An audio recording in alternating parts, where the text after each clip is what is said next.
నేను బాధపడుతుంది అందరూ నన్ను ఏదో అన్నారని కాదు రాహుల్ బాబు. నేను ఊహించినట్టు రాజీవ్ బావ గారే ఏదో నేరం చేశారని.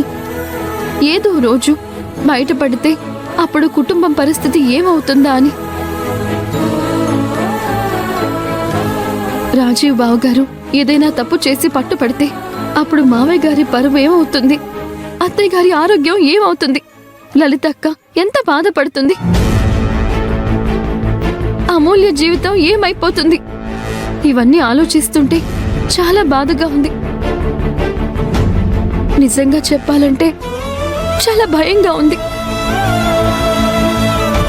అందరి గురించి వదిలేయండి, మీరు చెప్పండి, మీకేమనిపిస్తోంది? రాజీవ్ బావ గారు ఏ తప్పు చేయకపోతే ఆయనలో అంత వణుకు ఎందుకు కనిపిస్తోంది, అంత భయం ఎందుకుంటుంది? ఈ విషయంలో మీరు కూడా నన్ను తప్పు పడితే ఇక నేను ఏమీ చేయలేను.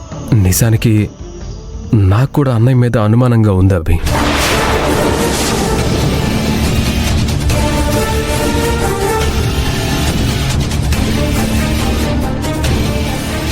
నిజం చెప్తున్నారా రాహుల్ బాబు? అవునభి, నిన్న కనిష్క ఆఫీస్లో కనిష్క క్యాబిన్లో ఒక వ్యక్తిని చూశాను. అతను ముసుగేసుకొని ఉన్నాడు, కానీ అతని గొంతు, పర్సనాలిటీ అన్నీ అన్నయ్యకి చాలా దగ్గరగా ఉన్నాయి. అలాగే ఈరోజు పార్క్ దగ్గర డబ్బులు తీసుకోవడానికి వచ్చిన వ్యక్తి, నీతో పెనుగులాడిన వ్యక్తి బాడీ లాంగ్వేజ్ చూస్తుంటే అచ్చం అన్నయ్య బాడీ లాంగ్వేజ్ లానే అనిపిస్తుంది. ఇవన్నీ ఆలోచిస్తూ ఉంటే నువ్వు చెప్పినట్టు అన్నయ్యే ఏదో క్రైమ్ చేస్తున్నాడని అనుమానంగా ఉంది. అన్నిటికీ మించి నిన్న హఠాత్తుగా అన్నయ్య ₹1,00,000 తీసుకొచ్చిచ్చాడు. రోజు ఒక ₹100 దగ్గర ఇబ్బంది పడే అన్నయ్య హఠాత్తుగా ₹1,00,000 ఎక్కడి నుంచి తీసుకొచ్చాడు? ఏం చేసి తీసుకొచ్చాడు? అంటే బావగారు కనిష్కతో చేతులు కలిపి ఇవన్నీ చేస్తున్నారు అంటున్నారా? ఏమో అభి, అదే నాకు అర్థం కావట్లేదు. ఒకవేళ బావగారు కనిష్కతో చేతులు కలిపితే బావగారిని అడ్డం పెట్టుకుని ఆ కనిష్క మన కుటుంబాన్ని ఇంకా తొక్కి పారేయాలని చూస్తుంది, ఇంకా నాశనం చేయడానికి ఆలోచిస్తుంది. కనిష్క ఆలోచన అదే అయితే, కనిష్క లక్ష్యం అదే అయితే అన్నయ్యని అడ్డం పెట్టుకుని చాలా సులువుగా చేయగలుగుతుంది.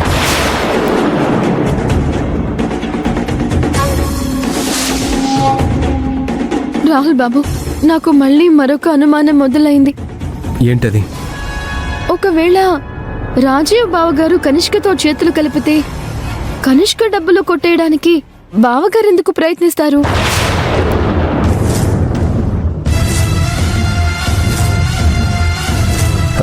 అవునభి, నువ్వు చెప్పింది కూడా పాయింటే.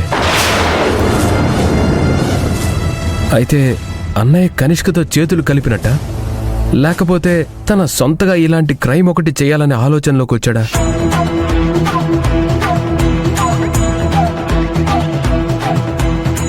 ఏమో రాహుల్ బాబు, మనం ఎక్కడో ఏదో లాజిక్ మిస్ అవుతున్నాం, ఎక్కడో ఏదో పాయింట్ వదిలేశాం. అవునభి, ఏదేమైనా ఈ మధ్య అన్నయ్యలో చాలా పెను మార్పులు వచ్చాయి. అవన్నీ ఊహించుకోలేని విధంగా ఉన్నాయి. వాటన్నిటికీ కారణం ఏంటో తెలుసుకోవాలి.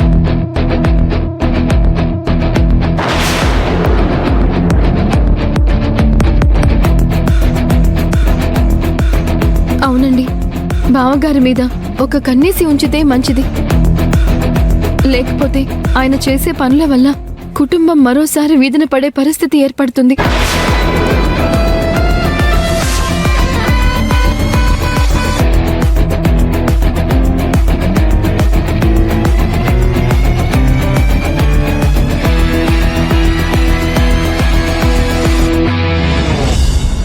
వీళ్ళకి నా మీద అనుమానం వచ్చింది అంటే ఇకపై నా మీద ఆలోచన పెరుగుతుంది. నా గురించి ఆరా తీయటం ఇంకా పెరుగుతుంది. రేపటి నుంచి వీళ్ళకి అనుమానం రాకుండా కొంచెం జాగ్రత్త పడాలి.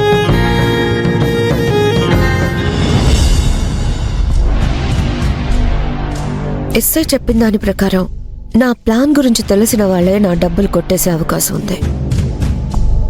కానీ అసలు నా ప్లాన్ ముందే తెలిసే అవకాశం ఎవరికుంటుంది? ఒకవేళ రాహులే డ్రామాలు ఆడుతున్నాడా? ఆ డబ్బు ఎత్తుకుపోవడానికి రాహులే ఒక మనిషిని అరేంజ్ చేసి మొత్తం కొట్టేసే ప్లాన్ చేసి ఉంటాడా? ఎంతైనా నేను వాళ్ళ ఆస్తి మొత్తం కొట్టేశాను కదా, ఆ కోపంతో ఆయన చేసుంటాడు కదా. లేదు, రాహుల్కి నా మీద ఎంత కోపం ఉన్నా, నా మీద ఎంత పగ తీర్చుకోవాలనున్నా ఇలాంటి పనులు మాత్రం ఖచ్చితంగా చేయడు. మేడం, ఎస్ఐ గారు, వాళ్ళ గురించి ఏమైనా తెలిసిందా? నిన్న సీసీటీవీ ఫుటేజ్లో కనిపించిన బైక్ నెంబర్ ఆధారంగా ఇన్వెస్టిగేషన్ చేద్దాం అనుకున్నాం. కానీ ఆ నెంబర్ ప్లేట్ ఒక ఫేక్ నెంబర్ ప్లేట్. ఆ నెంబర్తో అసలు వెహికలే లేదు మేడం.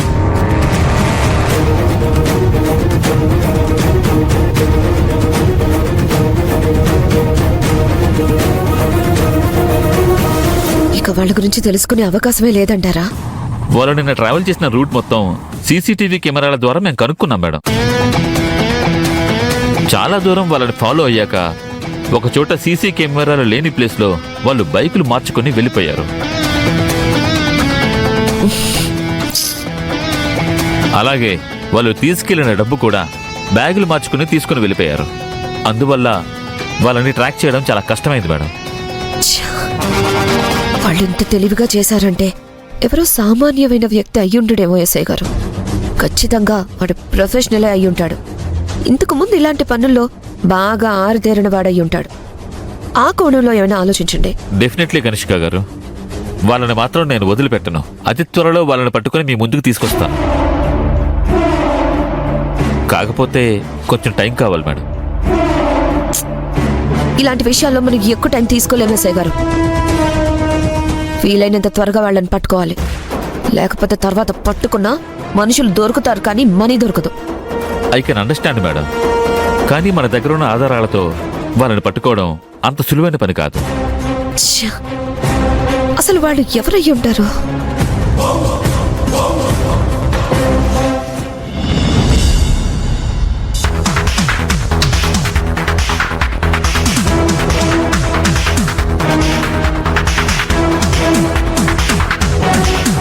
ఒక్కసారి మీరు నాకు మంకీ క్యాప్ వేసుకుని కనిపిస్తారా? ఉదయం నేను పెనుగులాడేటప్పుడు నా గోరు ఘాటు తన మెడ మీద పడిందేమోనని నా సందేహం. అభికి నా మీద అనుమానం వచ్చింది కాబట్టి నన్ను ఫాలో అవుతుందా? నేనెక్కడికి వెళ్తున్నానో ఏం చేస్తున్నానో తెలుసుకోవడానికి ప్రయత్నిస్తుందా?